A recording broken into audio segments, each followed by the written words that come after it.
Pronto, Cê, podemos começar. Beleza. Então tá bom. Então, pessoal, boa noite. Eu sou o Cean, né? Acho que a maioria já me conhece. Sou médico reumatologista. E hoje, então, é uma aula um pouco mais light do que a anterior. A gente vai falar sobre os corticoides e mais especificamente sobre efeitos adversos, né? A gente poderia ser bem objetivo nessa aula e resumir praticamente só em um slide essa questão de efeitos adversos, né? Então, risco de uso inadequado. Mas eu vou trazer para vocês aqui alguns pontos de uma forma um pouco mais ampla, porque esse tema é muito importante na prática médica e principalmente de forma recorrente, quando a gente vê outros colegas que acabam usando de forma exatamente inadequada os corticoides. Então, a gente vai falar um pouquinho, né, a nossa agenda. Vamos apresentar aí um caso clínico, implicações clínicas do corticoide e os principais efeitos colaterais, tá? Então, para a gente começar, né, um caso clínico para situar um pouco, talvez pareça um pouco complexo para vocês, mas a ideia é vocês focarem no uso do corticoide, tá?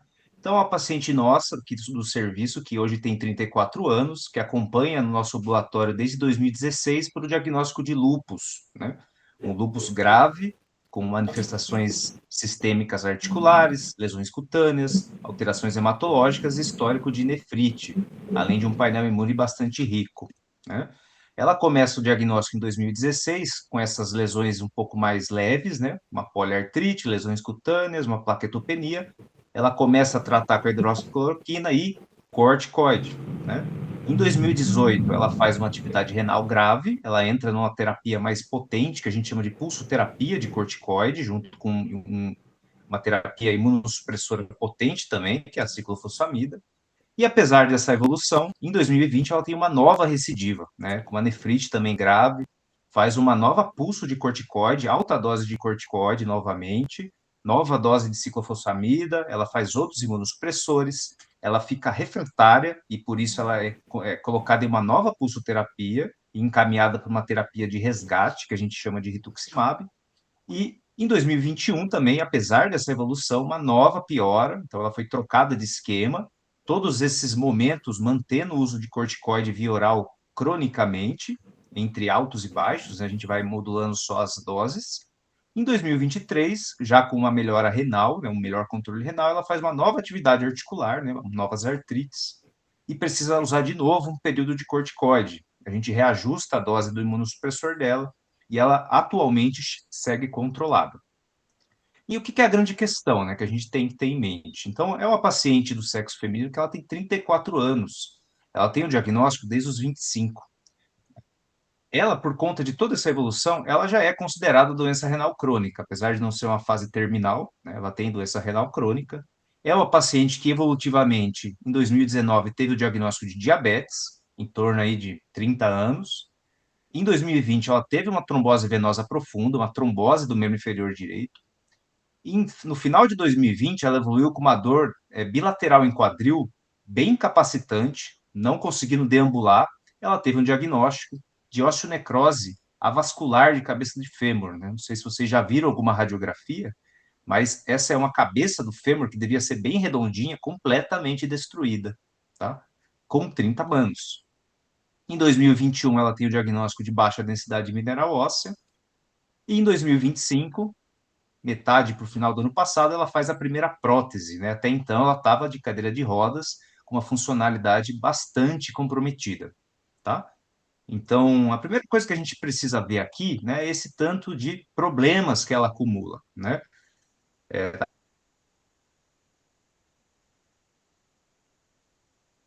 Aí você talvez vocês podem falar, ah, tudo bem, é um paciente que de corticoide, eu tenho complicações, né? Aqui eu trouxe para vocês alguma coisa extrema, né? Mas para começar a mostrar a importância da gente discutir esse tema e dar a sua devida atenção, tá? Então, em relação a corticoides, né, a gente deixa essa pergunta. Então, será que a gente ainda precisa deles? São medicamentos bem antigos, datam da década de 50. Só uma curiosidade, né, a primeira utilização foi em pacientes com artrite reumatoide, que a descrição era pacientes em cadeira de roda que voltaram a andar, né, por um período. E apesar de tudo que a gente veio evoluindo em terapias novas, terapias inclusive bastante específicas, né, o corticoide ainda tem a sua ação, né? Ele é um dos medicamentos mais utilizados hoje, não só na reumatologia, mas em todas as especialidades, por diversas indicações, igual a gente vai ver aqui, né? Tanto que nós fizemos aqui, né, 70 anos da descoberta do uso terapêutico dos glicocorticoides, que foi inclusive um prêmio Nobel, né, por Henkel, e a conclusão desse artigo que eu trago para vocês, né, é que mesmo após 70 anos do uso do corticoide, né, a gente ainda está aprendendo a usar ele. E aí a gente vai discutir um pouquinho por quê. Porque até muito pouco tempo a gente usava isso de uma forma descontrolada, né? A gente não tinha muitas outras opções, então a gente pesava muito a mão no corticoide. E hoje a gente vem começando a ampliar as nossas outras opções terapêuticas, entender melhor os efeitos colaterais, né, os riscos do uso do corticoide, e por conta disso a gente começou a dar mais atenção e começou a tentar modificar o uso, usar de forma mais consciente, tentar tirar ele mais rapidamente, evitar usos em altas doses. E é isso que a gente vai discutir aqui, tá? Então, como principais indicações, eu vou passar isso bem rápido, né? Parte de indicações, mecanismos de ação, mas nós usamos os corticoides cronicamente, tanto para quadros inflamatórios, né, como um mecanismo anti-inflamatório, quadros agudos, por exemplo, eu tive um entorse, né, entorci o tornozelo, ou quadros crônicos, né, diversos, tá aí nas nossas doenças, nas nossas artropatias inflamatórias são os melhores exemplos, né, por exemplo, uma artrite reumatoide, um lúpus, né, mas nós podemos usar os corticoides para diversas outras situações, e aqui começa o perigo, né? Por quê? Porque eu tenho algumas indicações, por exemplo, em tratamento adjuvantes de infecções, né? A pneumonia grave, com necessidade de internação, eu tenho evidência de que deve ser utilizado, no COVID grave, na meningite meningocócica, em quadros de broncoespasmo, né? Exacerbação de asma, de enfisema pulmonar, o DPLC, também posso utilizar os glicocorticoides como adjuvantes, principalmente para melhorar a broncodilatação, né? Quadros alérgicos importantes, anafilaxia grave também existe seu papel. No choque séptico, que vocês vão estudar bastante, o corticoide ele é controverso, mas ele é recomendado. Em algumas situações, por exemplo, da endocrinologia, que eu tenho insuficiência adrenal, tireotoxicose, né? Tratamentos adjuvantes de quimioterapia, né? No câncer, por exemplo, e os nossos tratamentos imunossupressores também, né? Então, as indicações são muito amplas.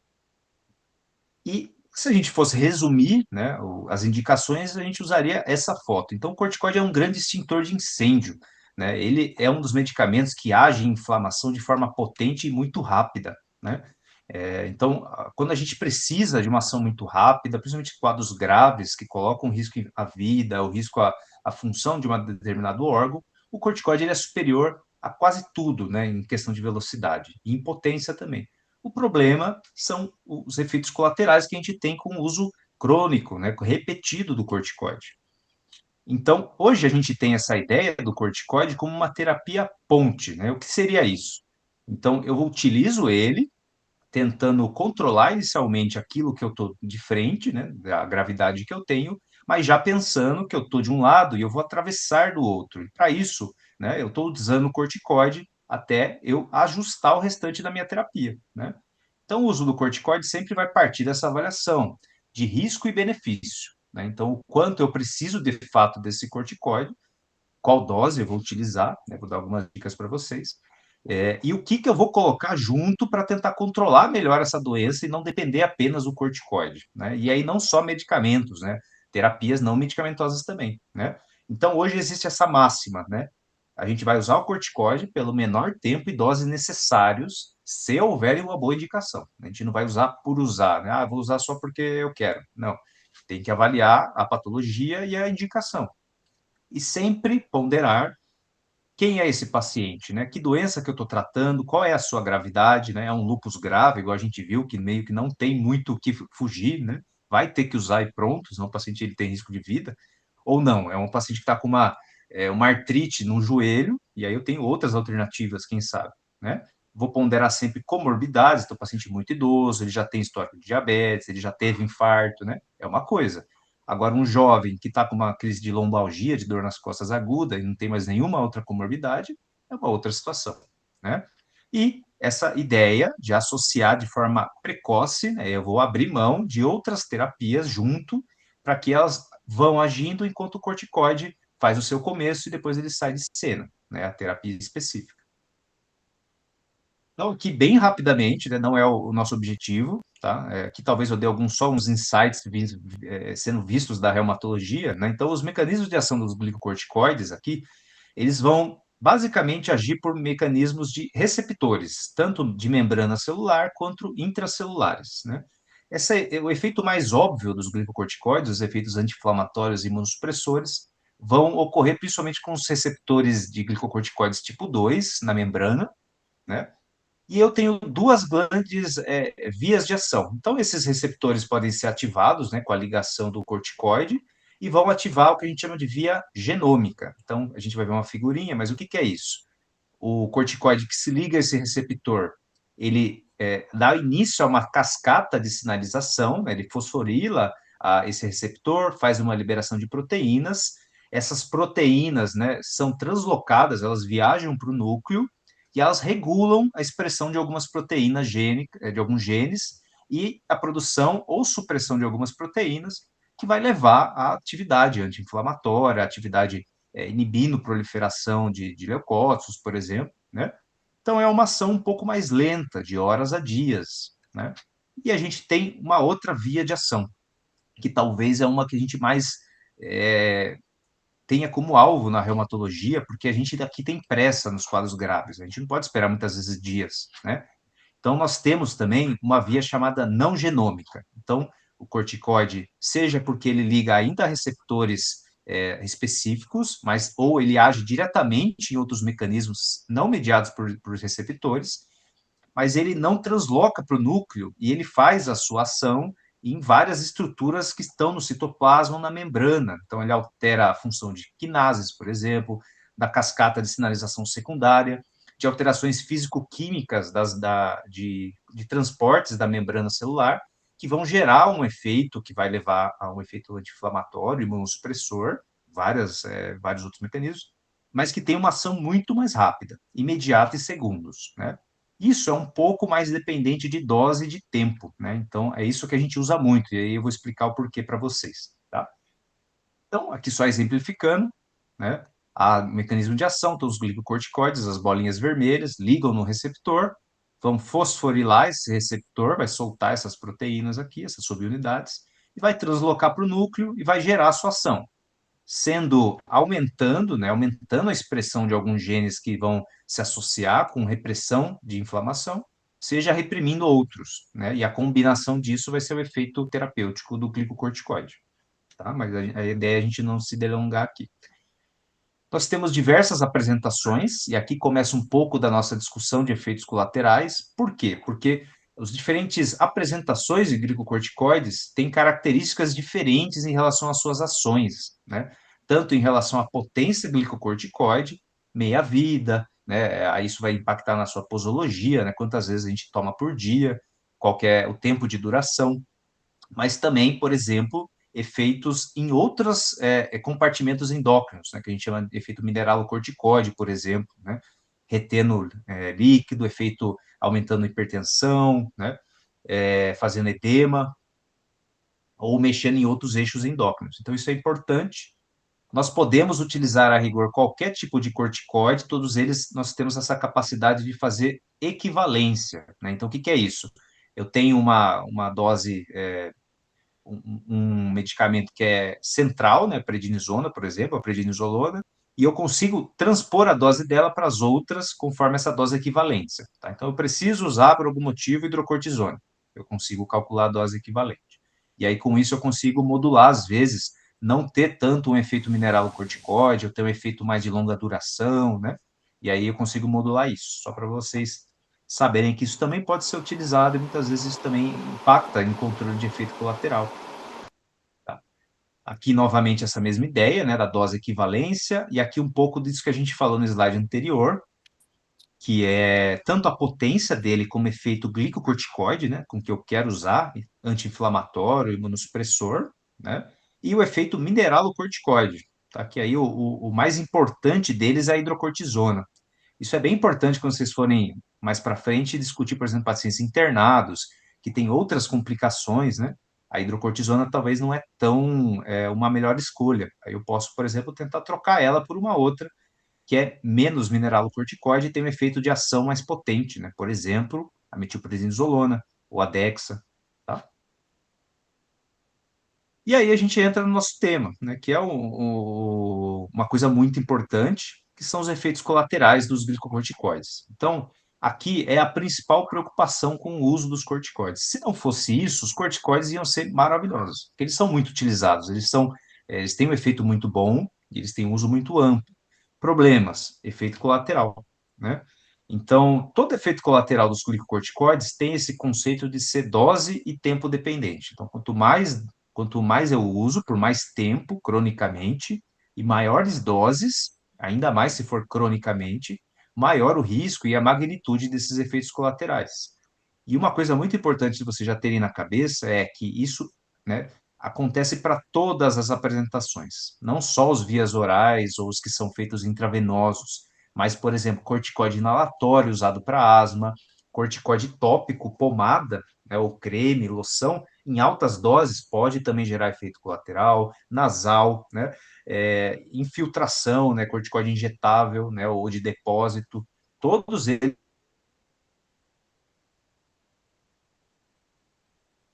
têm potencial colateral. Nós temos vários, a gente vai ter uma figurinha mais simples a gente entender, tá? Que a gente chama de dano. O que é o dano? Danos são consequências que acontecem secundárias ao corticoide e que são irreversíveis, né? Então, por exemplo, a gente vai ver algumas delas, evoluindo com uma perda de massa óssea, uma osteoporose secundária ao uso de corticoide, levando a uma fratura. A fratura, ela não vai regenerar, né? É um dano, tá? Então, tem muita evidência associando esse uso. E uma dica também, né? Mesmo em uso curto, tá? Que eu usei para uma asma, usei para um broncoespasmo, para um entorse,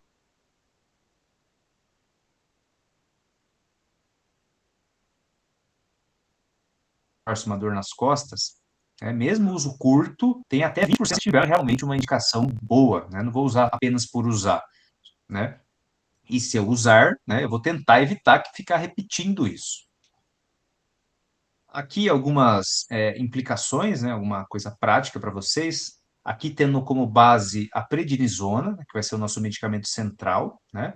Nós podemos classificar, né, os corticoides, o uso da prednisona, em faixas terapêuticas, né? Isso vai ser bastante associado com a gravidade do que eu estou tratando. Então, por exemplo, problemas osteoarticulares, né? Então, lombalgia, uma osteoartrite, uma coisa mais simples, a gente vai estar usando doses baixas, dificilmente doses elevadas. Agora, aquele caso de lúpus que a gente viu, né? Com múltiplas atividades sistêmicas, risco de ela evoluir a óbito, de evoluir com doença renal terminal, nós utilizamos doses muito altas, né? Por quê? Porque aí eu vou ter mais aquele efeito não genômico, né? Lembra? Eu quero um efeito mais rápido, imediato e mais eficaz.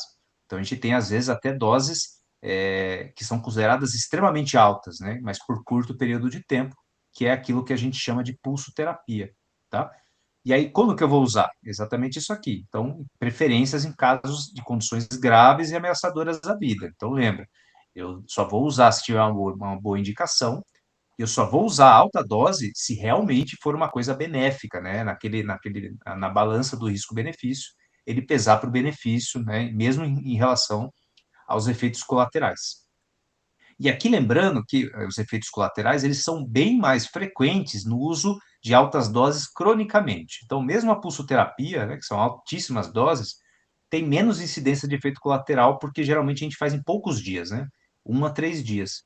Agora, usar cronicamente, igual aquela paciente lá do início, que usou por 5, 6 anos, né, corticoide via oral em altas doses, a incidência de efeito colateral é muito grande, né? E também uma outra coisa importante, né? Aí vocês pensar, então eu não, eu vou usar doses menores, né? E aí não vai ter tanto problema, né? Mas mesmo doses de 1 miligrama até 2,5 miligramas por dia se associam à incidência de efeito colateral, tá? Então não é isento de risco. E aqui um conceito interessante, né? Então, por exemplo, aquela paciente do caso clínico nosso, paciente com lúpus, uma mulher jovem, ela, por conta da própria atividade do lúpus, né, sua nefrite, inflamação articular, inflamação na pele, inflamação das células sanguíneas, levando à destruição delas. Essa atividade inflamatória, né, aguda da doença, pode levar a sequelas, né, dano aos órgãos. Mas também os efeitos colaterais dos nossos tratamentos levam, e aqui principalmente o corticoide, isso é muito estudado no lúpus, né? E isso vai levar, então, à combinação dos dois, as consequências no longo prazo, né? Risco de dano cada vez pior, piora de qualidade de vida, piora de transtornos do humor, também é um efeito colateral, e, inclusive, aumento de mortalidade nos pacientes com lúpus, né? Então, aqui a gente reforça cada vez mais as consequências do uso crônico do corticoide e a importância de a gente discutir estratégias de tentar minimizar isso, né? É o que a gente mostrou lá no início. Então, 70 anos depois da descoberta dos corticoides, a gente ainda está discutindo como usar melhor o corticoide, né? E quais são os efeitos colaterais dos corticoides, né? Muitos de vocês já devem ter visto, né? Eu tenho algumas ideias, eles são muito amplos, né? Nós temos diversos. O que é o mais comum, né? Então, principalmente, os glicocorticoides em uso crônico, principalmente em altas doses, né? Podem levar à perda de massa óssea, né? Com risco de osteoporose. Essa condição que a gente viu no caso clínico, que é a osteonecrose não traumática, né?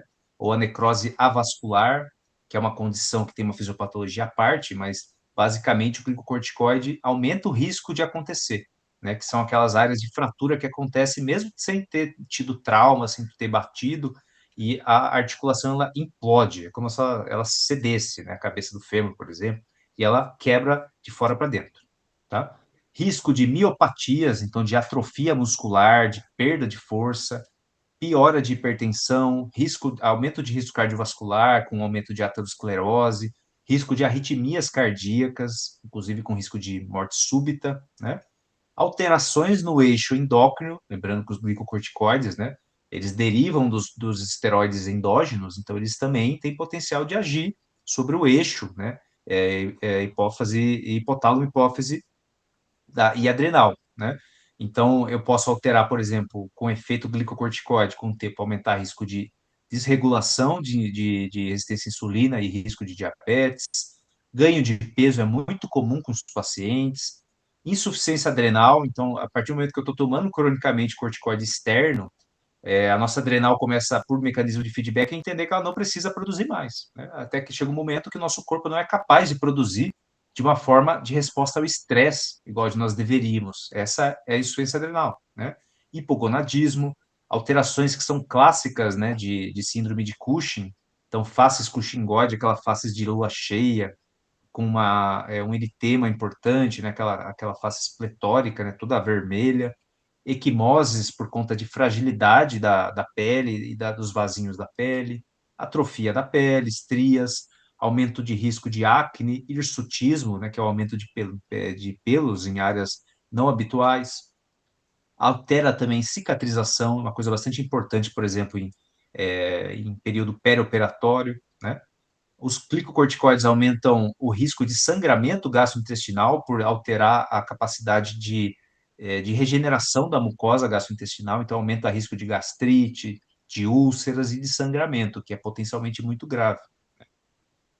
Os glicocorticoides também se associam ao maior risco de alterações de humor, né, tanto para mais quanto para menos, né? Então, o glicocorticoide em uso crônico ele pode criar efeitos eufóricos, né, inclusive com risco de transtorno psicótico, de mania, mas também pode desencadear transtornos, por exemplo, de ansiedade, transtornos depressivos, né? E uma coisa também bastante descrita e clássica é a indução de catarata e glaucoma pelo uso crônico de corticoide. Tá? Então, para a gente exemplificar mais legal, uma imagem, né? Então, de um lado eu tenho aqui o efeito terapêutico em verdinho, né? Eu tenho o efeito anti-inflamatório, imunossupressor, antialérgico, antineoplásico, eu tenho meus benefícios. Só que do outro lado da moeda eu tenho os efeitos colaterais, inclusive aumenta o risco de infecção, né? Eu esqueci de falar no slide. O paciente que usa corticoide, ele tem esse efeito imunossupressor, ele aumenta o risco de infecções, inclusive infecções incomuns, né? Por exemplo, infecções por tuberculose, por fungos, né? Por vírus atípicos, risco de miopatias, osteoporose, osteonecrose, alterações sistema nervoso, alterações endócrino-metabólicas, alterações do trato gastrointestinal, óleos, aumento de risco cardiovascular. Então, isso é bem clássico, é bem importante e é muito comum, tá? Não, isso não é raro, infelizmente, faz parte do nosso dia a dia, principalmente quando nós necessitamos usar, e aí não tem muito para onde correr, que é aquele caso clínico do início, né? Então, a gente tinha que usar, né? Não tem a opção de não usar. Por quê? Porque a paciente ou vai evoluir a óbito, ou ela vai evoluir com uma perda da funcionalidade do órgão, que a gente não quer. Então, o que que a gente tem que fazer? Tentar programar isso da melhor forma possível. Entender a minha indicação e ir monitorizando e controlar essas complicações, tá? Então, aqui a gente caminhando já para o final, tá? Aqui um exemplo, né? Cada uma dessas complicações existe um racional por trás, uma fisiopatologia, tá? Qual é a ideia da perda de massa óssea associada por glicocorticoides, né? Pelo uso crônico de corticoides, que a gente tem essa sigla aqui, né? Então, eu altero a balança entre a produção óssea, que a gente chama de anabolismo ósseo, e a reabsorção óssea. Lembrando que o nosso esqueleto ele é um órgão vivo, né? Ele não é fixo, né? Eu, de tempos em tempos, eu reabsorvo a minha massa óssea e eu formo de novo, para que a gente consiga manter essa saúde óssea, né? Então, os glicocorticoides em excesso, né, cronicamente, eles inibem principalmente a produção óssea ao longo prazo, né? No início, eles chegam a aumentar um pouco a reabsorção, mas o principal, eles interferem no anabolismo ósseo, levando a uma progressiva perda acelerada de massa óssea, com esse risco, né, de osteoporose, inclusive risco de fraturas, tá? E aí uma coisa muito importante, né? Então, por exemplo, doses superiores a 5 miligramas por dia, que eu tenho certeza que todo mundo aqui já usou alguma coisa acima disso, cronicamente já podem induzir perda de massa óssea, né? Principalmente acima de um mês, mas principalmente mesmo acima de 3 meses. E aí, você fala, então a gente não pode usar corticoide. Se necessário, sabendo disso, nós temos estratégias para tentar balancear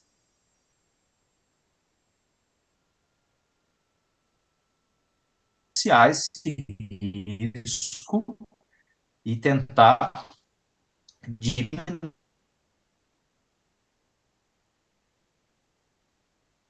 essa perda enquanto eu estou em uso do corticoide, tá? As fases dele, como a gente pode evitá-los, tá? Então, primeiro de tudo, né, o corticoide a gente vai usar, né? Como médicos, diversas especialidades, cada um tem a sua indicação, então todas as especialidades têm a sua mão aí no corticoide. Nós devemos ter um uso criterioso. Então, primeiro de tudo, a gente tem que ter na cabeça: eu vou tentar usar pela menor dose e pelo menor tempo necessário. Só vou usar se realmente houver uma indicação ou benefício, né? Isso aqui é muito comum em pronto-socorro. Vem qualquer coisa lá e o cara prescreve uma dose de corticoide, anti-inflamatório, hidratação, e nem sabe exatamente o que está acontecendo. Então, não. Avaliar criteriosamente, existe a indicação de benefício, né? Eu não vou usar por usar. E com um plano, né? Tá? Então, eu vou decidir que eu vou usar. Existe uma indicação, possível benefício, e então, como eu vou fazer isso, né? É um quadro grave, não é? Eu vou usar por quanto tempo, né? Quando que eu vou tirar? Qual é a minha estratégia de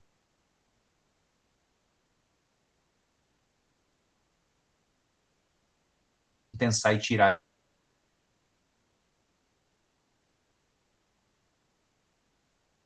né?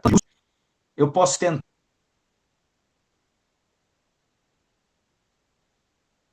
conseguir.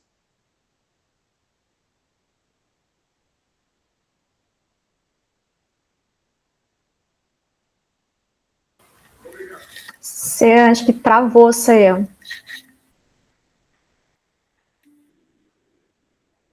Tá travado. Peraí, deixa eu avisar aqui.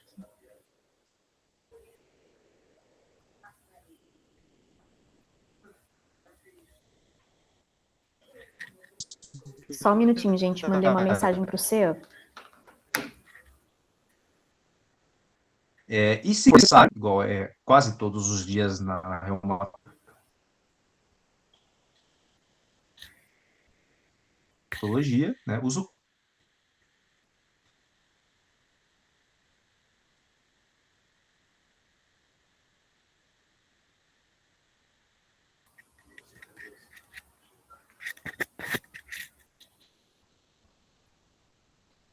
E aí, gente? Estão ouvindo? Agora sim. Eu acho que parou Voltou? no começo, meio e fim. Então vou voltar. Bom, então, plano de uso. Isso, Se travar de novo, você me avisa. tá. Então, vamos usar, né? Existe a indicação, eu considerei que pode haver benefício, eu vou fazer um começo, meio e fim. Então, eu vou usar que dose, né? Eu vou usar por quanto tempo, como que eu vou parar, né? Então, às vezes, se a gente usar cronicamente, uma vez, porque tem risco de dar insuficiência renal,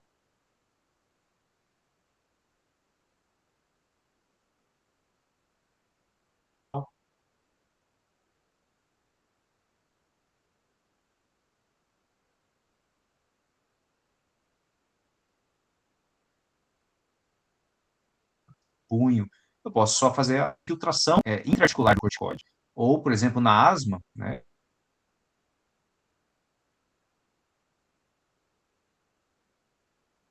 Relatório.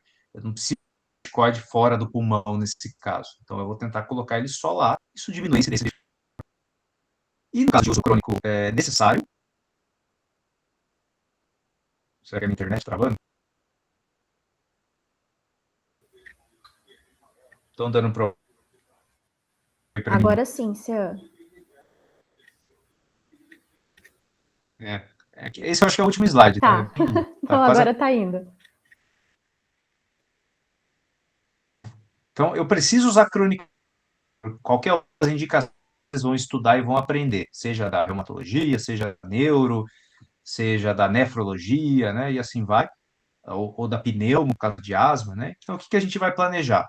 Então, primeiro, plano, né? Eu não vou deixar para sempre, eu prescrevo e esqueço disso, né? Então, eu constantemente, a cada retorno, a cada reavaliação, eu vou avaliar a possibilidade de pelo menos diminuir a dose, o que a gente chama de desmame, né? E isso tem que ser constante.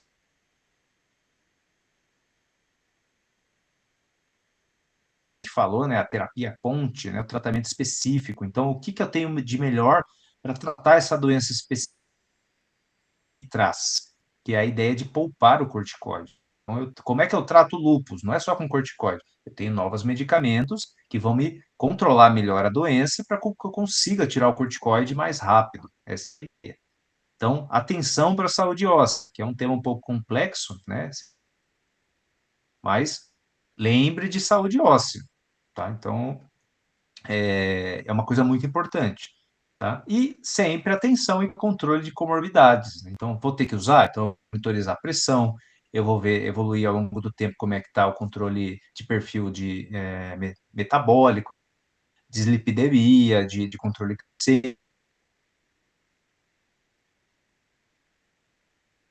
glicêmico, vou estimular exercício, para que ele não ganhe tanto peso, não descompense tantas comorbidades, né? E a gente vê muito na prática o oposto, né? A gente vê os colegas usando altas doses, sem critério, cronicamente, e sem nenhum tipo de plano de tirar o remédio. Então, aqui a ideia principal é tentar colocar essa sementinha no coração de vocês e que vocês se preocupem com o uso do corticoide. Essa é a principal mensagem da aula. Tá? E, então, se der algum problema, igual aquela paciente nossa do início, a gente tratar essas complicações e tentar fazer da melhor forma possível dentro da. Tá? E é isso, gente. Uma aulinha mais simples, mais rápida. Essa é a nossa equipe atual, os novos residentes, agora de 2026, tá? Fico à disposição aí para a gente discutir, mas é uma aulinha bem mais tranquila, né, do que da última que a gente teve. Foi ótima, Cian. Muito, muito boa. Acho que temos algumas perguntinhas aqui. Deixa eu só abrir a fila para ver quem que quer começar. Eu acho que tinha começado com a Priscila. Pri, você tinha levantado a mão? Cadê a Pri? Senão a próxima é a Camila Tamelini. Tá? Tinha levantado a mão Foi também? sem querer, desculpa. Ei, tá bom. Pessoal, Agora vai então, ter que mesmo fazer uma sem pergunta. levantar as mãozinhas aqui, alguém tem alguma pergunta? Fernando levantou a mão, hein, Fernando? Pode falar. Levantei. Boa noite, professor. Primeiramente, parabenizar aí pela aula aí, que foi excelente aí, traduzir esse assunto tão complexo aí de uma forma tão tranquila aí para nós. Professor, eu estava pensando aqui do caso clínico dessa paciente, né, de 2016, né, então, que ela tinha uma patologia de lúpus, né? Como deve ser desafiador, de repente, em saber que já vai entrar com tratamento, sabendo que ela vai ter as complicações, né? Principalmente a questão renal. Eu falei, nossa, é assim, porque a gente, né, nesse primeiro momento que eu estava falando na faculdade ali, que a gente está vendo umas doenças agudas, né? Então você entra com tratamento, mas você sabe que vai tirar um remédio, ou um remédio com uma dosagem bem baixa, né? Não vai ter colaterais assim tão agressivos, né? Como deve ser desafiador já sabendo que vai ter esse problema. E vocês, assim, tendo essa consciência, né, dando um tratamento num lugar adequado.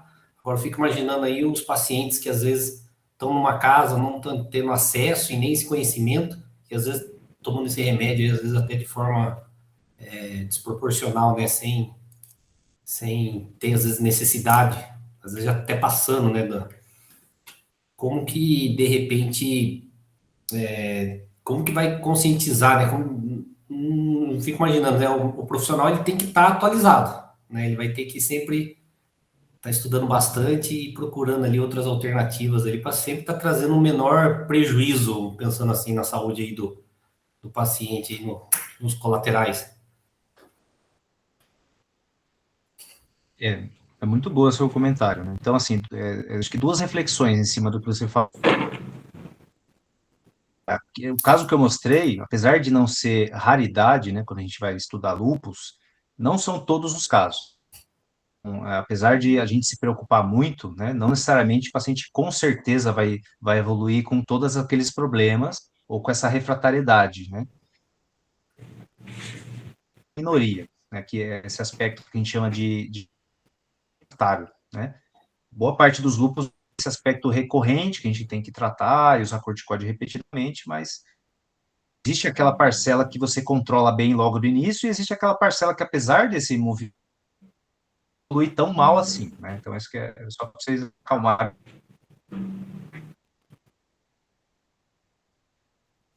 um pouco, não ficarem tão... É importante, né, você, principalmente para você traçar a melhor estratégia, que é isso que a gente falou. Então, o que eu tenho de tratamento, né? O que é recomendação, o que eu sei que tem benefício, né? Não fazer por fazer, né? Então, deixa o corticóide alto, então, porque quando está com a prednisona alta, ela não tem sintoma. Porque é verdade, ele se sente bem, ele não tem dor, né? Ele não faz inflamação, só que, ao longo do tempo, a balança do risco exagera, não tem como eu manter o corticoide só.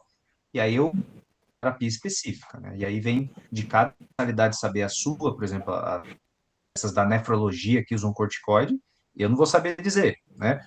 Mas aí eles vão manejar. E aí cada um fazendo a sua área, né?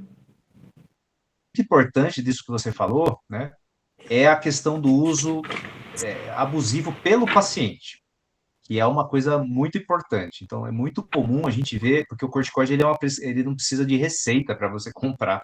E é muito comum o paciente ele aprender que o corticoide ele traz algum benefício nas queixas dele.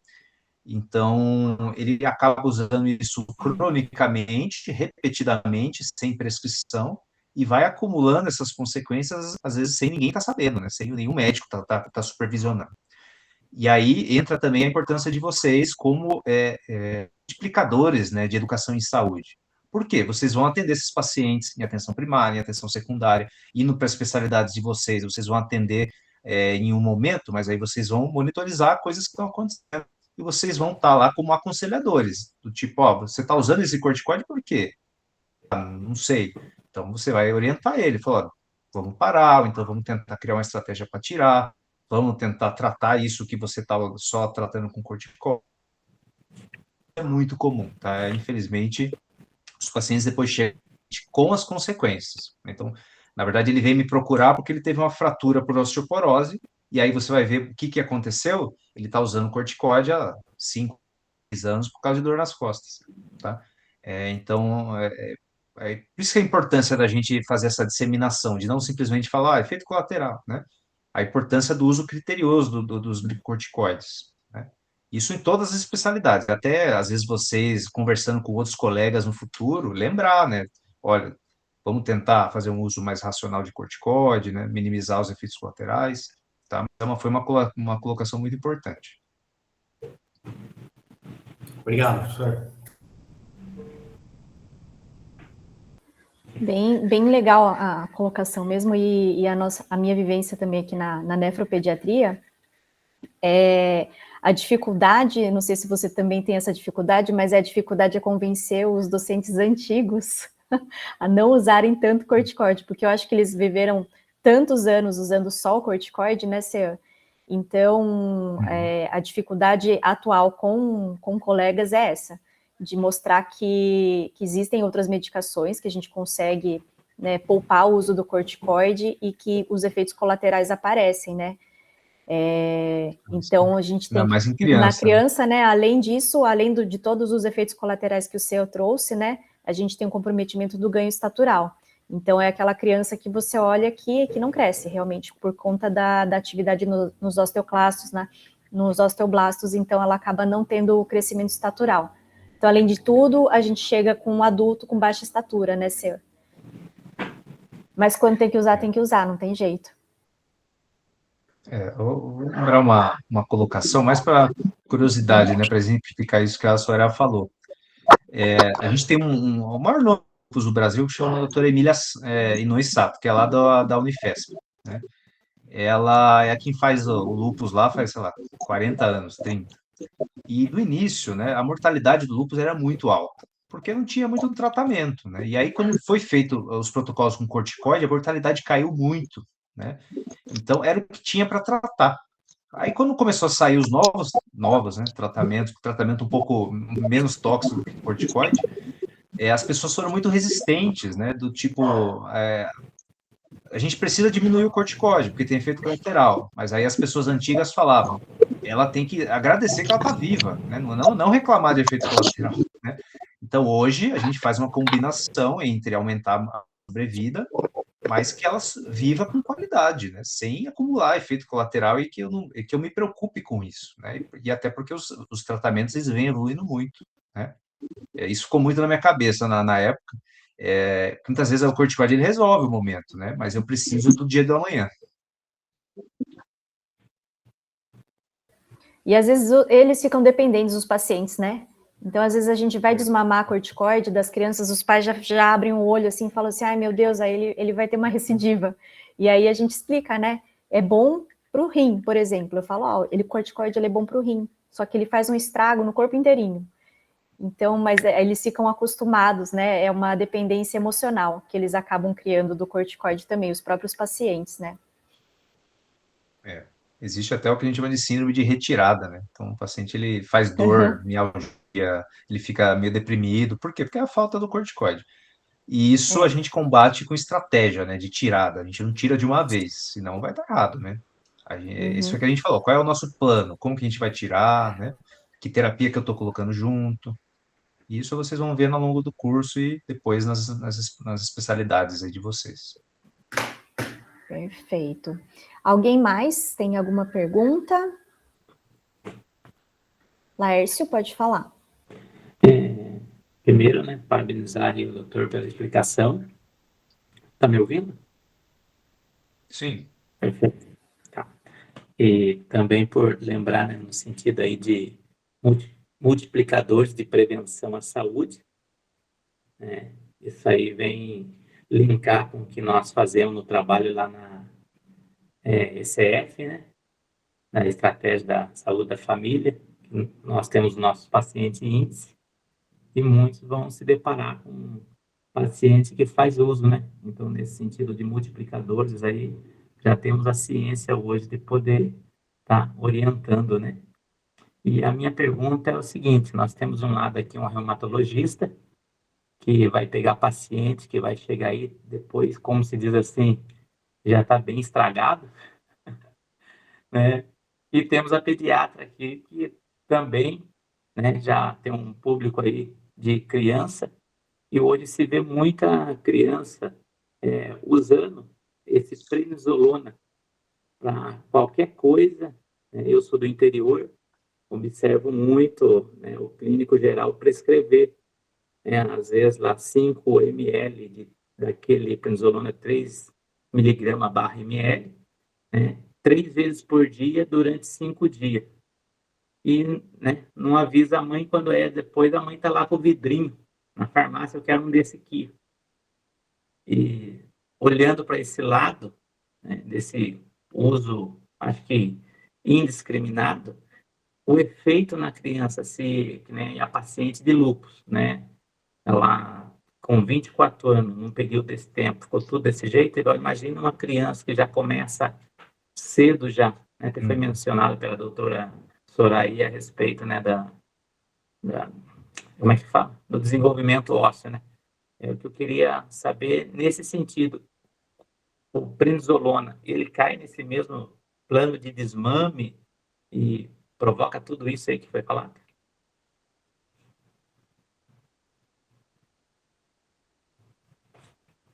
Né, que é a bombinha, quando usado devidamente, né, tem essas consequências. E é igual você falou, é muito comum.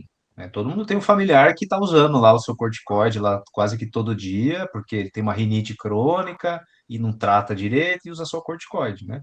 E a mensagem é, mesmo essas usos, vamos dizer que use 5 dias, aí mês que vem usa mais de novo mais 5 dias, aí no outro mês mais 5 dias, aí vai ver, tá usando, faz dessa forma, faz 10 anos, né?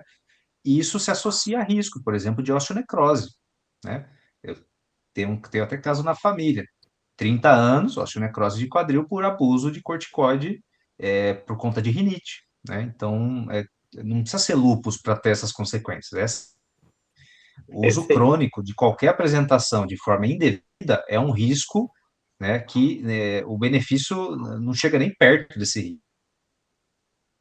E entra a ideia de que você falou, você identificou isso, aí entra o seu papel como aconselhador, né? Isso que a Soraya falou da dificuldade é muito importante. A gente não manda no paciente, a gente vai fazer o nosso papel de tentar aconselhar, trabalho de formiguinha, vocês no futuro vão dar palestra para outras pessoas e a gente vai tentar disseminar essa prática de uso mais seguro, né? A gente vai conseguir resolver isso mês que vem? Não, né? Porque isso está difundido na cultura da população, esse uso, né, indevido. Na minha concepção, a primeira coisa que tinha que fazer era ser receituário controlado, né? Igual antibiótico, porque é muita consequência, assim, pelo menos, né, ser um pouco mais monitorizado. Mas, enquanto não tem essa ideia, a ideia é a gente tentar colocar mecanismos de vigilância e de segurança no meio do caminho, né? Isso é muito comum, assim, não é a exceção. É quase toda hora que a gente vê alguém usando corticoide cronicamente.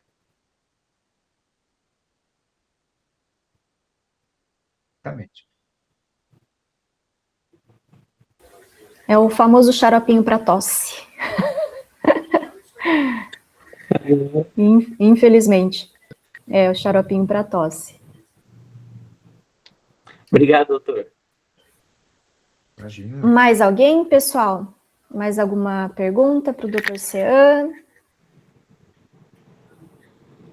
Acho que não. Foi uma aula bem legal. Eles estão agora estudando o módulo, né? Da outra vez a gente estava falando sobre o sistema imunológico, quando se deu aula de doenças autoimunes, e agora eles estão estudando sobre a inflamação mesmo, né? Então, eles entraram em contato com todas as células inflamatórias, inflamação aguda, inflamação crônica, e a gente achou que esse tema cairia muito bem, porque a gente entende o uso abusivo realmente, tanto do corticosteroide quanto dos anti-inflamatórios, que foi o que o Helder ministrou na semana passada, acho que foi semana passada.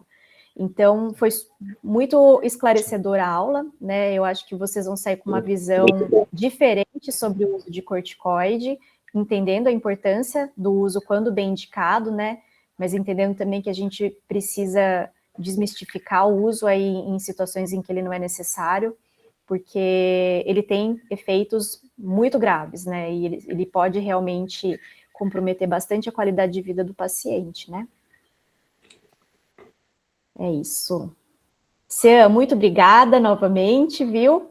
E nos vemos na próxima convite, palestra aí obrigado de novo. Está chegando, tá? Obrigada, gente. Boa noite, então. Obrigado, tá? gente. Boa noite. Bom semestre para vocês. Vou agradecer. Obrigada, Cê. Semana que vem é prova. É prova. Tchau, tchau, gente. Tchau, Pô, tchau. vai cair na prova, hein? Tudo aquilo. Não tô brincando, não faço nem ideia se vai cair na prova.